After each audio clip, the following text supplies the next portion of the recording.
नमस्कार साथियों, मैं सीमा गुप्ता आज आप सभी के बीच समीक्षा अधिकारी, सहायक समीक्षा अधिकारी परीक्षा के संबंध में अत्यंत ही महत्वपूर्ण गाइडेंस क्लास को लेकर आई हूँ। और आज का जो गाइडेंस क्लास है उन तमाम युवाओं के लिए है जो चाहते हैं कि प्रथम अटेम्प्ट में समीक्षा अधिकारी, सहायक समीक्षा अधिकारी परीक्षा में क्वालिफाई होना। जी हाँ, आज का जो क्लास है वो है प्रथम अटेम्प्ट में किस प्रकार से समीक्षा अधिकारी, सहायक समीक्षा अधिकारी परीक्षा में न सिर्फ सफलता प्राप्त किया जाए बल्कि अधिकतम अंक भी प्राप्त कर आप बेहतर रैंक भी प्राप्त कर सके। तो साथियों, सबसे पहले आप सभी को अवगत कराना है कि देश की प्रतिष्ठित service IAS, PCS, RO, ARO exam, जी हाँ, देश का जो प्रतिष्ठित सर्विस है IAS, PCS, RO, ARO exam, ये कुछ ऐसे परीक्षा हैं जो कि आटा में नमक के बराबर सीटों वाली परीक्षाएं हैं।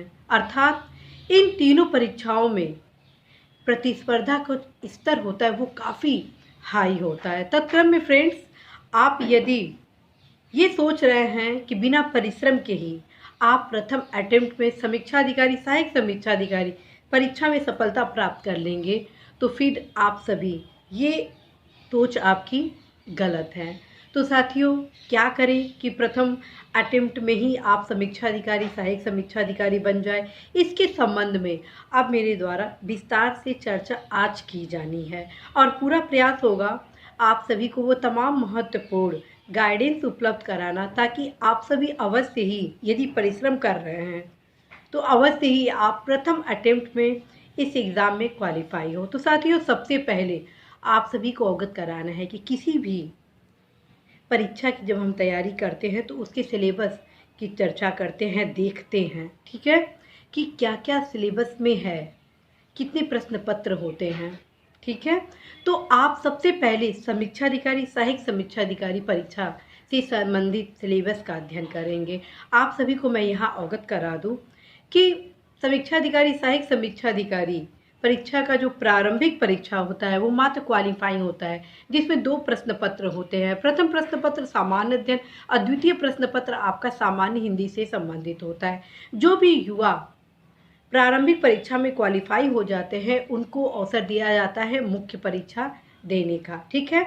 और मुख्य परीक्षा में 3 प्रश्न पत्र होते हैं। जी हाँ, मुख्य परीक्षा में 3 प्रश्न पत्र होते हैं। प्रथम प्रश्न पत्र सामान्य अध्ययन का होता है जो कि हूबहू प्रारंभिक परीक्षा के सामान्य अध्ययन के अनुरूप होता है, ठीक है। द्वितीय प्रश्न पत्र जो होता है वो होता है सामान्य हिंदी से संबंधित, और सामान्य हिंदी से संबंधित इस पेपर में 2 खंड होते हैं। प्रथम खंड परंपरागत, अद्वितीय जो खंड होता है अर्थात जिसमें ऑब्जेक्टिव क्वेश्चन होते हैं वो प्रारंभिक परीक्षा के द्वितीय प्रश्न पत्र सामान्य हिंदी के हूबहू होता है। बस एक टॉपिक इसमें माइनस किया जाता है, वो टॉपिक होता है पर्यायवाची, और बाकी जो टॉपिक होता है ऑब्जेक्टिव में जैसे कि तद्भव, तत्सम, विशेष, विशेषण, अनेक शब्दों के लिए एक शब्द, विलोम आदि एज इट इज फॉर्म में होता है। बस अंतर क्या आ जाता है कि इसमें लेटर राइटिंग होता है परंपरागत हिंदी में, गद्यांश होता है, सरकारी पत्र का सारणी रूप होता है, पारिभाषिक शब्दावलियाँ होती हैं, मुहावरा लोकोक्तियाँ होती हैं और कुछ कंप्यूटर से संबंधित प्रश्न होते हैं।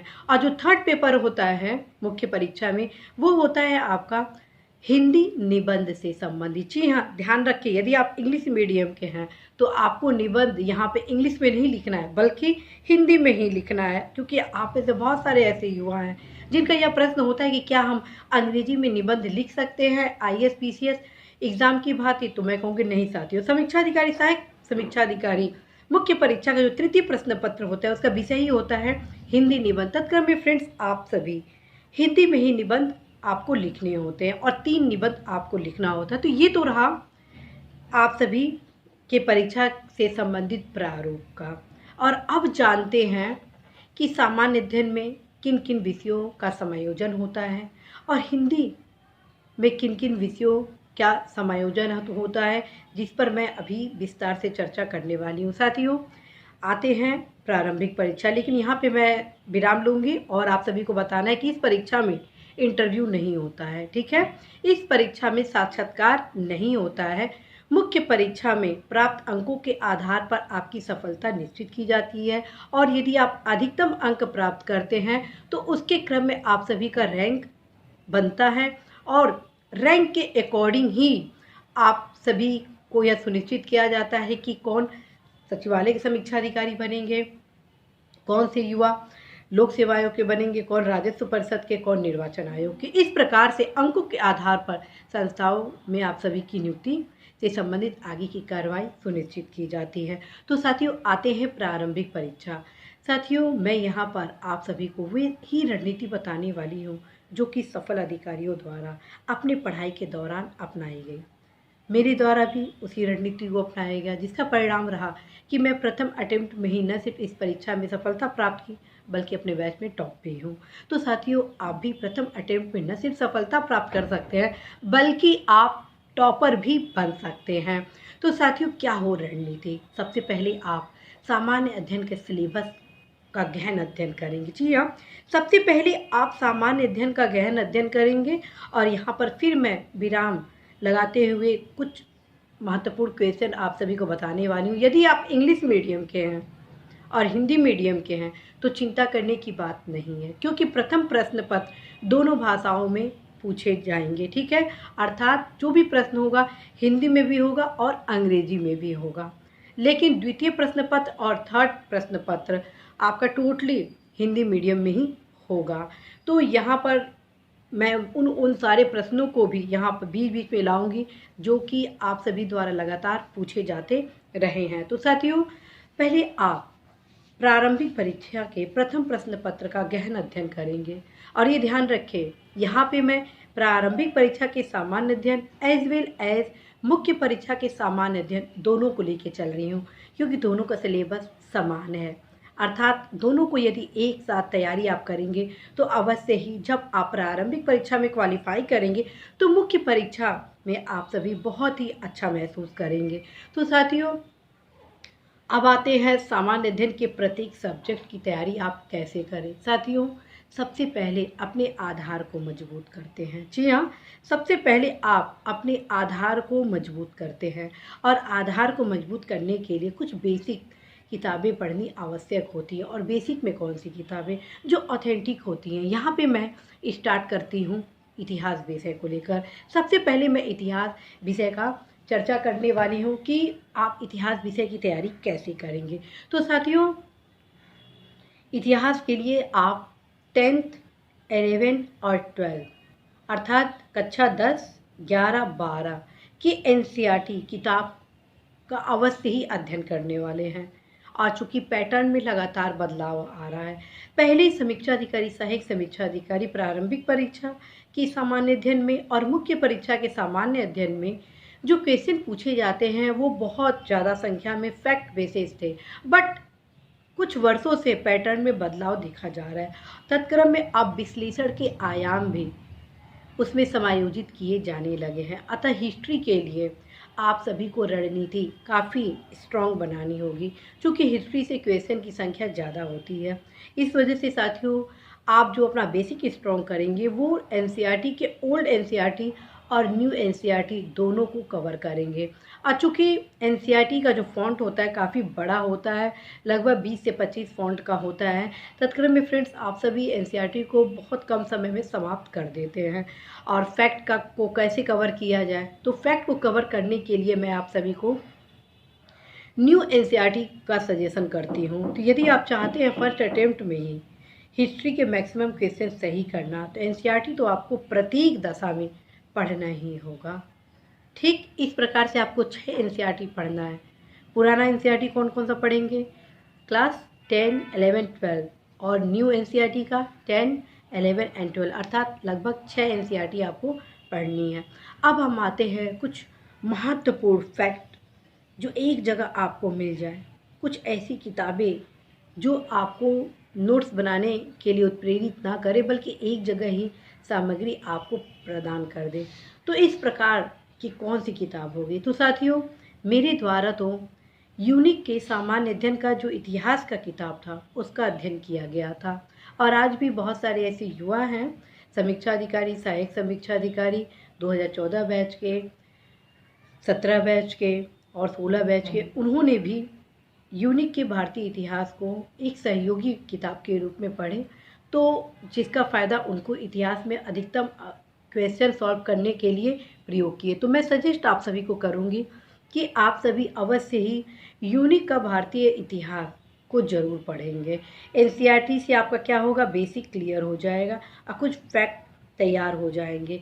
साथ ही कुछ ऐसे क्वेश्चन होते हैं जो कि बहुत ही ज़रूरी होता है एक साथ तैयार करने का, तो वो आप यूनिक बुक से पढ़ लेंगे। और ये भी ध्यान रखें, जब यूनिक किताब आप पढ़ेंगे तो आपके एक तरह से रिवीजन ही हो जाएगा। तो आप सभी अवश्य ही इन किताबों को पढ़ेंगे ही पढ़ेंगे। और पढ़ने का स्टाइल क्या हो, दूसरे भाग में आप सभी को मैं बताऊंगी, ठीक है। तो आप इस किताब को पहले चयनित करेंगे। जब भी किसी टॉपिक को पढ़ेंगे, उस टॉपिक से रिलेटेड जितने भी प्रीवियस ईयर के क्वेश्चन हैं उसको तत्काल ही आप सॉल्व करेंगे। देखेंगे कि कहाँ कहाँ से कौन कौन से प्रश्न पूछे गए हैं। तो साथियों, आप सभी को अवगत कराना है कि प्रीवियस ईयर के क्वेश्चन के लिए सबसे बेहतर यदि कोई किताब है तो वो है घटना चक्र का पूर्वावलोकन, क्योंकि घटना चक्र के पूर्वावलोकन में आईएएस, पीसीएस, आरओ, एआरओ आदि तमाम महत्वपूर्ण स्टेट लेवल के एग्ज़ाम के क्वेश्चन को टॉपिक वाइज समायोजित किया गया है। तत्क्रम में आप सभी एक ही जगह, एक ही किताब में बहुत ही आसानी से अध्ययन कर लेते हैं। तो साथियों, आप सभी को अवगत कराना है कि यदि आप चाहते हैं कि प्रथम अटेम्प्ट में ही समीक्षाधिकारी, सहायक समीक्षाधिकारी परीक्षा में सफलता प्राप्त करना, तो अवश्य ही आप इस रणनीति को अपनाएंगे। और इसी के साथ आप सभी को अवगत कराना है कि रिवीजन आप सभी के सफलता के लिए बेहद उपयोगी है। और जब तक आप रिवीजन नहीं करेंगे तब तक आप अपने सिलेबस पर गहन रूप से पकड़ नहीं बना पाएंगे। तो रिवीजन मस्ट है। आज जो भी पढ़े, आज दिन में जो भी पढ़े, उसको अवश्य ही रात में रिवाइज कर ले और प्रयास करें हर सप्ताह पुनः सभी पढ़े हुए सप्ताह के आप उसको रिवीजन करें। और रिवीजन का बेस्ट तरीका है कि जो भी आप पढ़ते हैं उसको अंडरलाइन जरूर करेंगे। इसी क्रम को आगे बढ़ाते हैं और अब हम आते हैं साइंस सब्जेक्ट पर। साथियों, साइंस के लिए बहुत ज़्यादा किताब पढ़ने की आवश्यकता नहीं है आरओ एआरओ एग्ज़ाम के दृष्टिगत। बस आप लूसेंट का जो सामान्य विज्ञान होता है उस किताब को पढ़िए, वो सफिशियंट है, ठीक है। लूसेंट का जो सामान्य विज्ञान है वो पढ़िए, वो सफिशियंट है। निश्चित रूप से प्रथम अटेम्प्ट में आप मैक्सिमम क्वेश्चन साइंस का सॉल्व करने वाले। अब हम आते हैं पॉलिटी पर। पॉलिटी के लिए आप सभी को मैं सजेस्ट करूंगी भारतीय संविधान का बेयर एक्ट। जी हाँ, भारतीय संविधान का बेयर एक्ट, जिससे लगभग 60 to 70% क्वेश्चन पूछा जाता है। लेकिन मेरे द्वारा आरओ की तैयारी के क्रम में आप सभी को 100% की तैयारी कराई जाती है। तत्क्रम में मेरे द्वारा आप सभी को यह भी सजेशन दिया जाता है कि आप सभी अवश्य डीडी बसु के भारतीय संविधान को पढ़ें। और यदि इसके लैंग्वेज नहीं समझ में आ रहा तो इस क्रम में आप लक्ष्मीकांत का भारतीय राजव्यवस्था को पढ़ सकते हैं। और अब हम चलते हैं अर्थव्यवस्था पर। साथियों, अर्थव्यवस्था से जो भी क्वेश्चन आरओ एग्जाम में पूछे जाते हैं, चाहे वो प्री के जीएस हो या मेंस का जीएस हो, करेंट से संबंधित होते हैं। तो इसलिए मैं आप सभी को सजेस्ट करती हूँ कि आप सभी अवश्य ही प्रतियोगिता दर्पण के अतिरिक्तांक भारतीय अर्थव्यवस्था का पढ़ेंगे। ये आपके लिए सफिशियंट है। और जब एग्ज़ाम होने को होगा तो उस दौरान घटना चक्र का अर्थ की आप पढ़ेंगे, ताकि जो भी आंकड़े से संबंधित क्वेश्चन होगा उसे आप आसानी से सॉल्व कर सकते हैं। और अब हम चलते हैं पर्यावरण, कृषि, उत्तर प्रदेश, जनगणना, और ये 4 सब्जेक्ट को लेके अब चलती हूँ। तो इन 4 सब्जेक्ट के लिए परीक्षावाड़ी की किताब सफिशियंट है। जी हाँ, इस 4 किताबों के लिए परीक्षावाड़ी सफिशियंट है। इसके अलावा आपको पढ़ने की बहुत ज़्यादा ज़रूरत नहीं है। और अब हम चलते हैं ज्योग्राफी। साथियों, आप सभी को अवगत कराना है कि ज्योग्राफी से संबंधित मैक्सिमम क्वेश्चन मैप से रिलेटेड होता है। और इसके लिए आप सभी को मैं ये सजेस्ट करती हूँ कि यदि आप चाहते हैं अधिकतम क्वेश्चन ज्योग्राफी का सॉल्व करना, तो अवश्य ही मैप से संबंधित अध्ययन पर ज़्यादा फोकस करेंगे। मैप को कैसे रीड करें, कैसे क्वेश्चन को सॉल्व करें और क्या आयाम हो, क्वेश्चन सॉल्व करने का, इसके संबंध में तमाम महत्वपूर्ण टास्क क्लासेस मेरे द्वारा आप सभी के बीच लगातार लाए जा रहे हैं। अवश्य प्लेलिस्ट में टास्क क्लासेस को अटेंड करें, क्योंकि मेरे द्वारा जो भी क्लासेस लाए जाते हैं, चाहे वो टास्क क्लासेस हो, गाइडेंस क्लासेस हो, लाइव क्लासेस हो, टेस्ट सीरीज हो, टोटल निःशुल्क लिए जाते हैं। मेरे द्वारा किसी भी कोचिंग आदि संस्थाओं में जो भी कार्य किए जाते हैं टोटल निःशुल्क, ठीक है। और मेरे द्वारा आप सभी को जो भी मार्गदर्शन दिया जाता है वो टोटल निःशुल्क दिया जाता है और इसी प्लेटफॉर्म के माध्यम से ही दिया जाता है, ना कि किसी कोचिंग आदि संस्थाओं के माध्यम से, ठीक। तो आप सभी अवश्य ही मैथ से संबंधित जो भी मेरे द्वारा क्लासेस आप सभी के बीच लाए जा रहे हैं उसके नियमित रूप से आप अवश्य ही अध्ययन करेंगे। और इसके अलावा जो सैद्धांतिक क्वेश्चन है थॉट्स से रिलेटेड, उसकी तैयारी आप कैसे करेंगे, तो उसके लिए मैं आप सभी को सजेस्ट करती हूँ NCERT 6 to 10 old NCERT is very must. तो आप अवश्य ही ज्योग्राफी के लिए एनसीईआरटी 6 to 10 जरूर पढ़ेंगे। और मैप से संबंधित बुक कहाँ से पढ़ेंगे, तो टीटीके अथवा ऑक्सफोर्ड का मैप का किताब रखेंगे। साथ में एक जगह आपको हर तथ्य मिल जाए मानचित्र से संबंधित, तो के सिद्धार्था का मानचित्र वाला किताब ले लीजिए जिसमें फैक्ट के साथ मैप भी दिया गया है। और यदि के सिद्धार्था का नहीं मिलता है तो आप अनिल केसरी का किताब ले सकते हैं, भारत का मानचित्र और विश्व का मानचित्र। ध्यान रखिए दोनों किताब रखना है, भारत और विश्व का दोनों, क्योंकि लगभग 15-15 क्वेश्चन दोनों से कवर किया जाता है। और अब हम चलते हैं कुछ महत्वपूर्ण किताबों पर जो कि आपके लिए अत्यंत आवश्यक है। साथियों, आप सभी को अवगत करा रहे हैं कि आरओ एग्जाम में प्रीवियस ईयर के क्वेश्चन की अत्यंत ही महत्वपूर्ण भूमिका होती है। अतः आप सभी अवश्य ही अनिवार्य रूप से घटना चक्र को अभी से पढ़ना शुरू कर दें। जी हाँ, घटना चक्र को अभी से पढ़ना शुरू कर दें। 8 सीरीज अनिवार्य रूप से लाएंगे। हर एक सब्जेक्ट को टॉपिक वाइज अपने संबंधित किताब से पढ़िए, तुरंत प्रीवियस ईयर के क्वेश्चन को लगाइए। आप सोच नहीं सकते हैं कि आपकी जो तैयारी का स्तर होगा वो लगातार निखरता जाएगा और 1-2 माह बाद आप सोचेंगे कि आपकी तैयारी एक अच्छे खासे स्थिति में पहुंच चुकी है। तो साथियों, यदि आप फर्स्ट अटेम्प्ट में चाहते हैं सुनिश्चित सफलता प्राप्त करना, तो आप सभी अनिवार्य रूप से घटना चक्र का पूर्वावलोकन प्रीवियस ईयर का अवश्य ही अध्ययन करेंगे। और अब हम चलते हैं सामान्य अध्ययन के बारे में, क्योंकि इस परीक्षा में सामान्य ज्ञान की अत्यंत ही महत्वपूर्ण भूमिका होती है।